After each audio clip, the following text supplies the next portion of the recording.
আওয়ামী লীগ নেতারা যেন লুকিয়ে নির্বাচনে না আসে, সিইসিকে ববি হাজ্জাজ।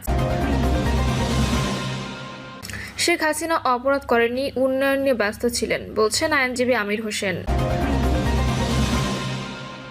জানাবো বিএনপি কি নিজেদের ঘর পরিষ্কার করবে, এবং সর্বশেষ জানাবো সেন্ট মার্টিন সহ টেকনাফে পানিবন্দী ২৫০০ মানুষ।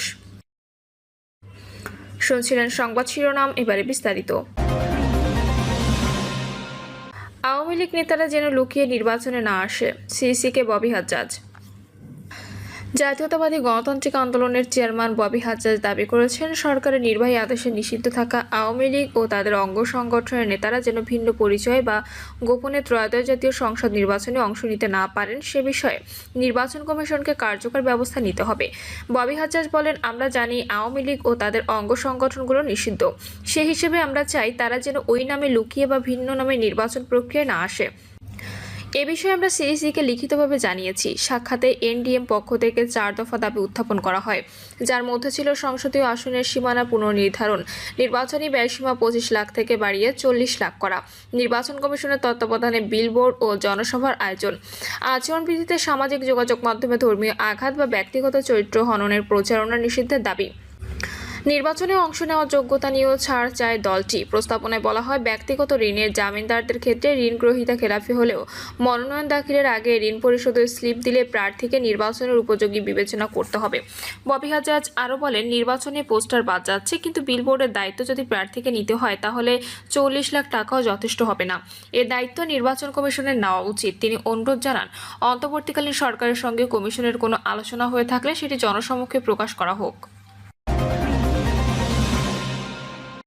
শেখ হাসিনা অপরাধ করেননি, উন্নয়ন নিয়ে ব্যস্ত ছিলেন, বলছেন আইনজীবী আমির হোসেন।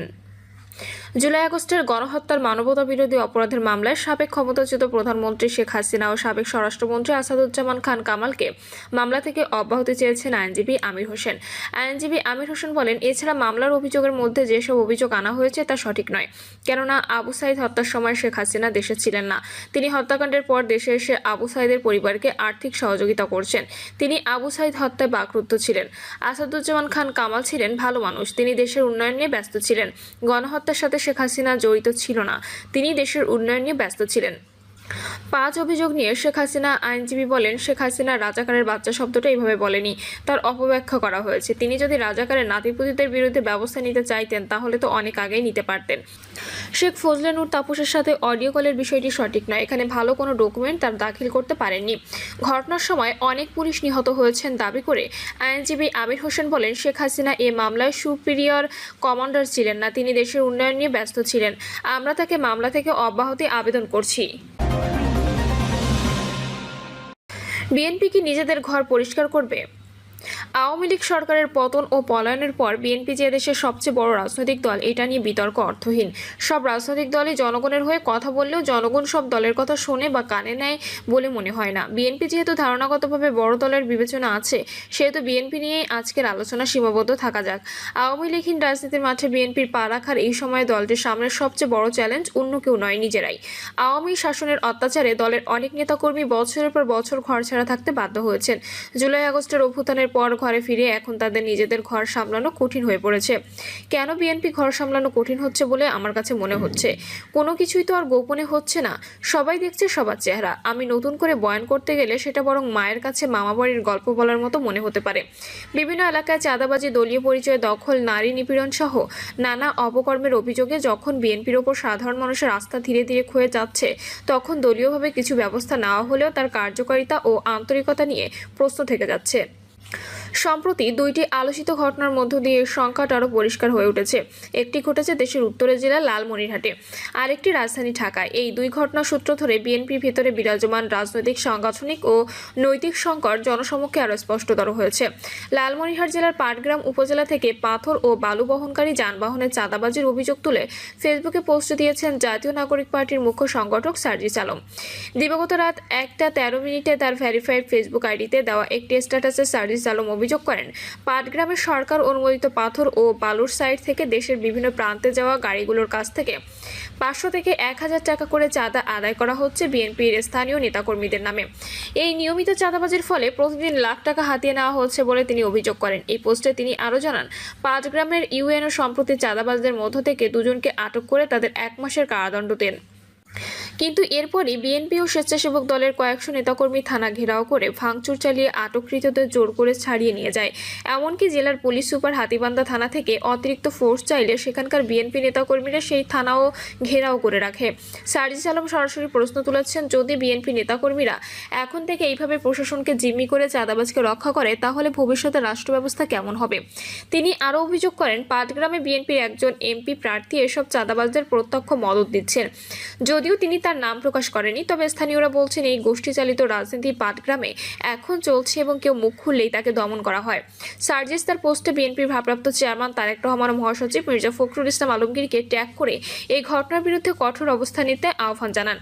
অন্যদিকে ঢাকায় ঘটে যাওয়া আরেকটি ঘটনা বিএনপি যুবদল নেতৃত্বের মধ্যে কী ধরনের অসংযত ও অপরাধপ্রবণ আচরণ ঢুকে পড়েছে তা প্রকাশ করে। ঢাকা মহানগর উত্তর যুবদলের বনানী থানার আহ্বায়ক মনির হোসেন রাজধানীর মহাখালীর একটি হোটেলে গিয়ে ভিআইপি রুম না পেয়ে ক্ষুব্ধ হয়ে বারে বারে খাওয়া দাওয়ার পর হুমকি ধামকি দেন। এরপর তার ঘনিষ্ঠ লিটন চৌধুরী নাহিদ সহ আরও কয়েকজন হোটেল ও বারটিতে ব্যাপক ভাঙচুর চালায়, নারীসহ কর্মীদের মারধর করে এবং তাদের হুমকি দেয়।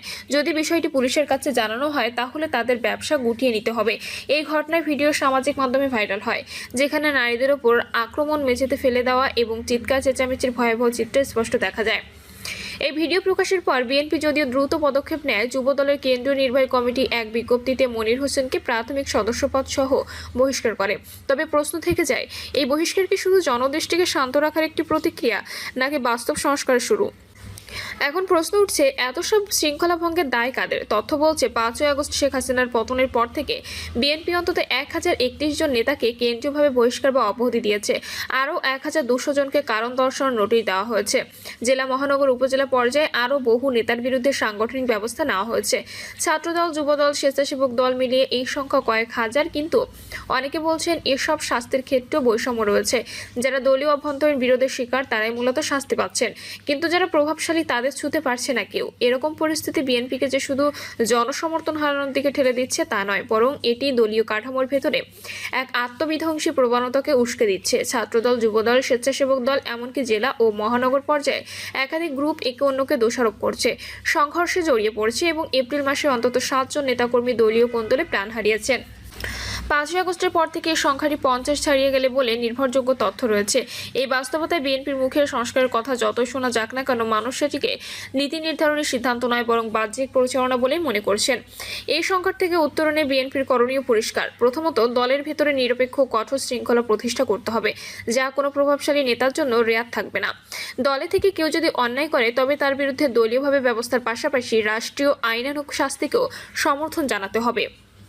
উদাহরণস্বরূপ, যদি কেউ নারী লাঞ্ছনায় জড়ায়, দল থেকে বহিষ্কার করে ক্ষান্ত হওয়া চলবে না, বরং ভুক্তভোগী যাতে নিরাপদে আইনি সহায়তা পান সেজন্য দলকে উদ্যোগ নিতে হবে। দ্বিতীয়ত, মাঠ পর্যায়ে সংগঠনদের কার্যকলাপ এবং রাজনৈতিক চর্চা দলীয় পর্যবেক্ষণে আনতে হবে। স্থানীয় পর্যায়ে প্রতিনিধি হওয়ার জন্য যারা আগ্রহী, তারা যেন স্থানীয় সন্ত্রাসীদের মদত না দেয় বা নিজেরা দখলদারি না করে, সেটা দলীয়ভাবে নিশ্চিত করতে হবে। এক্ষেত্রে শুধু কেন্দ্রীয় সিদ্ধান্ত নয়, বরং নিরপেক্ষ তদারকি কাঠামো গঠন জরুরি। স্থানীয় অভিযোগগুলো কেন্দ্রীয় ফোরামে পৌঁছার জন্য একটি নির্ভরযোগ্য চ্যানেল থাকা দরকার, যাতে তৃণমূলের আওয়াজকে গুরুত্ব দেওয়া যায়। তৃতীয়ত, বিএনপিকে নিজের রাজনৈতিক অবস্থান আরও স্পষ্ট করতে হবে। এখনও অনেকের চোখে বিএনপি আওয়ামী বিরোধী একটি দল হিসেবেই পরিচিত, যার নিজস্ব রাজনৈতিক দর্শন বা শাসন পরিকল্পনা স্পষ্ট নয়। শেখ হাসিনার পতনকে মূল লক্ষ্য বানিয়ে ফেললে পরিবর্তনের আকাঙ্ক্ষা একমুখী হয়ে পড়ে, কিন্তু ক্ষমতায় যাওয়ার পর দলটি কিভাবে প্রশাসন চালাবে, বিচার ব্যবস্থা বা স্থানীয় সরকারে কী সংস্কার আনবে, তা এখন থেকে জনগণের সামনে তুলে ধরতে হবে। নতুবা একে একে উচ্ছ্বসিত গণ আশা হতাশা হয়ে যাবে। বিএনপির কিছু অভিযোগ সত্য হতে পারে। ক্ষমতাচ্যুত আওয়ামী লীগ তাদের অপপ্রচারে ব্যস্ত। জামায়াতের অনুগত কিছু ছাত্রনেতা বা প্রতিদ্বন্দ্বী গ্রুপ বিএনপির ভাবমূর্তি নষ্ট করতে সক্রিয়। সরকার ঘনিষ্ঠ উপদেষ্টারা তথ্য উপাত্ত ছাড়াই দায় দিচ্ছেন, কিন্তু এর প্রতিক্রিয়া হিসেবে যদি দল নিজের ভেতরের অপকর্ম ধামাচাপা দিতে ব্যস্ত থাকে, তাহলে শেষ পর্যন্ত ক্ষতিটা দলেরই হবে। বিএনপি যদি মনে করে সত্যিই তারা গণমানুষের দল, তবে তাদের শক্তি এবং জনআস্থা ফিরে পেতে হলে আগে নিজেদের ঘর পরিষ্কার করতে হবে। একটা রাজনৈতিক দল কখনোই নির্ভুল হয় না, কিন্তু ভুল স্বীকার করে তা সংশোধনের সদিচ্ছা থাকলে মানুষ তা ক্ষমা করে। এখন দেখার বিষয় বিএনপি এই সদিচ্ছা সক্ষমতা দেখাতে পারে কিনা। এখন স্লোগানের সময় নয়, বাস্তব সংস্কার দেখানোর সময়। যারা দখল, চাঁদাবাজি, নারী নিপীড়নের মতো ঘটনাকে তুচ্ছ ভাবছে, তাদের সঙ্গে আপোষ না করাই ভবিষ্যতের নেতৃত্বের প্রথম চ্যালেঞ্জ হওয়া উচিত। প্রিয় দর্শক, এই ছিল এখনকার সর্বশেষ সংবাদ। আপডেট সব সংবাদ পেতে চ্যানেলটি সাবস্ক্রাইব করে বেল আইকনটি ক্লিক করে রাখুন।